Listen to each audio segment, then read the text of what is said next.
अशर औसाफ साहब, सबसे पहले तो फरमाइएगा कि कल 18 अप्रैल को रिपोर्ट जमा होगी और ये दूसरी मुद्दत है जो सुप्रीम कोर्ट की तरफ से एक्सटेंड की गई, बल्कि इसको तीसरी मुद्दत भी कहा जा सकता है। एक तो पहला फैसला आया, फिर एक मुद्दत दी गई और अब फिर ये तीसरी मुद्दत आ रही है सामने।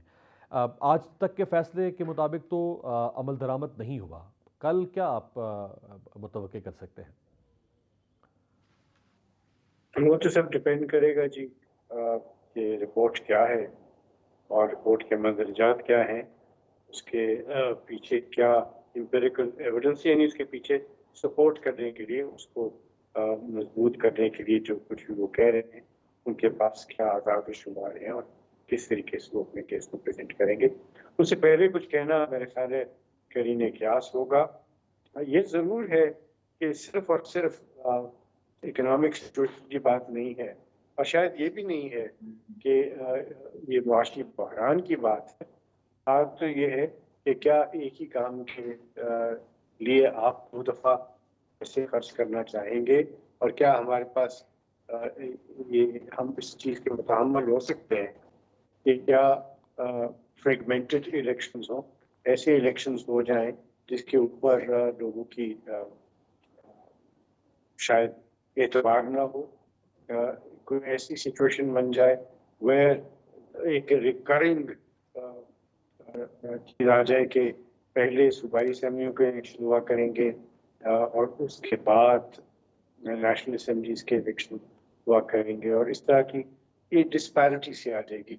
एक यूनिक सी सिचुएशन है, हमारे मुल्क में कभी इस तरह की सिचुएशन आई नहीं। अच्छा, इसलिए मेरा अशरफ ख्याल साहब, है यही जो बैठ आपने के इसके ऊपर हम कुछ काम करना चाहिए। सही, यही जो आपने फरमाया सर कि लॉजिकली, रैशनली, हर तरह से इंतखाबात तो एक ही दिन होने चाहिए, लेकिन आइन में ही गुंजाइश मौजूद है कि असम्बलियां तोड़ी जा सकती हैं।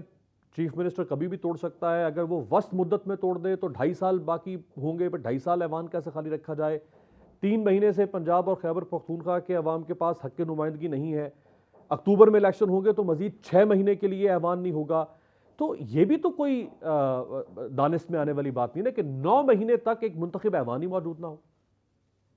बिल्कुल भी नहीं है। और यही चीज जब ये सारी गुफ्तगू हो रही थी कि असेंबलियां तोड़ी जानी हैं, असेंबली तोड़ी जानी चाहिए, नहीं तोड़ी जानी चाहिए, तो मैंने बारहा ये बात पब्लिकली की। मैं मुल्क में नहीं था, बाहर से भी जब कभी किसी ने मुझसे ये बात पूछी तो मैंने कहा प्लीज ध्यान में रखें कि इसके क्या मज़मूरात होंगे। और मैंने उस वक्त भी ये पॉइंट आउट किया था कि ये एक अजीब सी सिचुएशन होगी जो शायद अच्छी नहीं होगी, खास तौर पे इस वजह से क्योंकि आप जिस असेंबली को तोड़ना चाह रहे हैं उसमें आपकी मेजॉरिटी है। अगर तो वहां पे कोई सिचुएशन ऐसी हो ना कि वहां पे एक आध वोट का फर्क हो, 2 वोटों का फर्क हो, और एक फ्रेजाइल किस्म की गवर्नमेंट हो, दोनों गवर्नमेंट जो थी केपीके की भी और पंजाब की, वो मेजॉरिटी गवर्नमेंट्स थी, और कोर्ट ऑर्डर के तहत कम अज कम पंजाब की गवर्नमेंट जो है वो वापस आई थी, और वहां पे भी डिफेक्शन वगैरह के कोई मामला थे ही नहीं।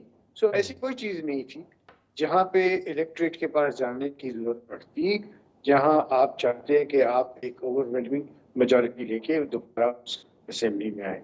तो वो मुहर्रिकात जो थे वो शायद लेस्ड विद थे, और ये सब चीजें पहले से सोचनी चाहिए थी कि अगर ऐसी सिचुएशन आती तो क्या मुनासिब होगा कि सूबे का इंतजाम जो है वो गैर मुंतखब लोगों को दे दिया जाए, सही। और उसके क्या इफेक्ट्स होंगे बाकी सूबों के ऊपर। याद रखिए, जब आप आइन को पढ़ते हैं तो एक शिक को आप इन आइसोलेशन नहीं पढ़ते, आप आइन को एज ए डॉक्यूमेंट पढ़ते हैं। और ये बहुत ही इम्पोर्टेंट बात है कि आपने न सिर्फ आइन को एज ए डॉक्यूमेंट पढ़ना है, बट जो मुज़मरात हैं, जो उसका फॉल आउट है, जो उसकी इफेक्ट्स हैं, उसको भी मद्देनजर रखना है व्हेन इंटरप्रेटिंग कॉन्स्टिट्यूशन।